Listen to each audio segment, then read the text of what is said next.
დატოვებენ თუ არა პატიმრობაში მირზა სუბელიანს საქალაქო სასამართლო მის მიმართ აღკვეთი ღონისძიების საკითხზე დღეს კიდევ ერთხელ იმსჯელებს. პროცესი ამ წუთებში იწყება და მარიამ ქურდიანი იმყოფება სასამართლოში, რომელიც ღია ეთერში ჩაგურთება. მარიამ, გისმენთ.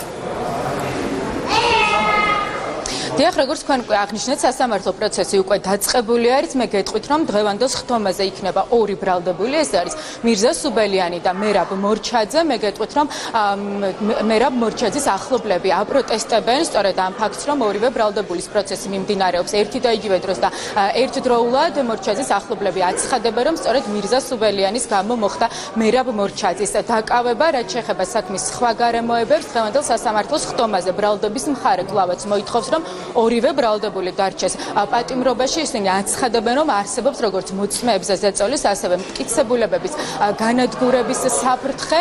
რაც შეეხება დაცვის მხარეს, მირზა სუბელიანის ადვოკატები ჯერჯერობით კომენტარს არ აკეთებენ და არც მისი ახლობლები. რაც შეეხება მერაბ მორჩაძის ადვოკატის განმარტებით, ისინი მოითხოვენ დღევანდელ სასამართლოს ხტომაზე მის 20,000 ლარიანი გირაოს სანაცვლოდ გათავისუფლებას.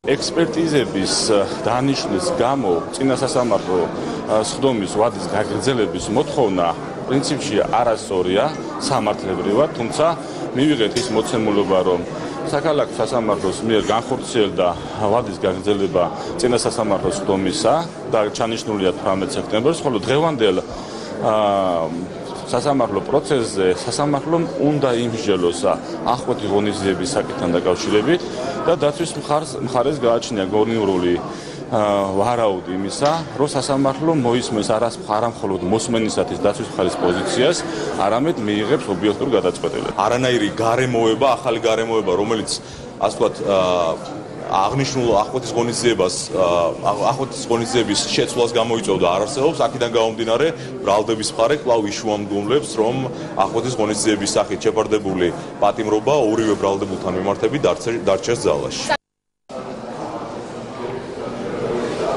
გარდა მოწმეებზე ზეწოლისა და მტკიცებულებების განადგურების პროკურორის განმარტებით ასევე არსებობს საფრთხე, რომ ორივე ბრალდებული მიიმალება. რაც შეეხება თავად საქმეს, მე გეტყვით, რომ მირზა სუბელიანს მთავარი საგამოძიებო უწყება ედავება დანაშაულის დაფარვას, რაც ითვალისწინებს 2-დან 4 წლამდე თავისუფლების აღკვეთას ბრალის დამტკიცების შემთხვევაში. რაც შეეხება მერაბ მორჩაძეს, მასაც მთავარი საგამოძიებო უწყება ედავება მოწმეზე ზეწოლის და მოსყიდვის ფაქტს, რაც ითვალისწინებს 3-დან 6 წლამდე თავისუფლების აღკვეთას. მთავარი საგამოძიებო უწყების განმარტებით, მერაბ მორჩაძემ მოახდინა საქმის ერთ-ერთ მთავარ მოწმეზე მკ-ზე ზეწოლა და მას თან სტუმრობისას დაუტოვა 100 ლარი, რათა მას შეეცვალა ჩვენება სასამართლოს ხტომაზე. მადლობა მარიამ, სასამართლოდან საუბრობდა მარიამ ქურდიანი.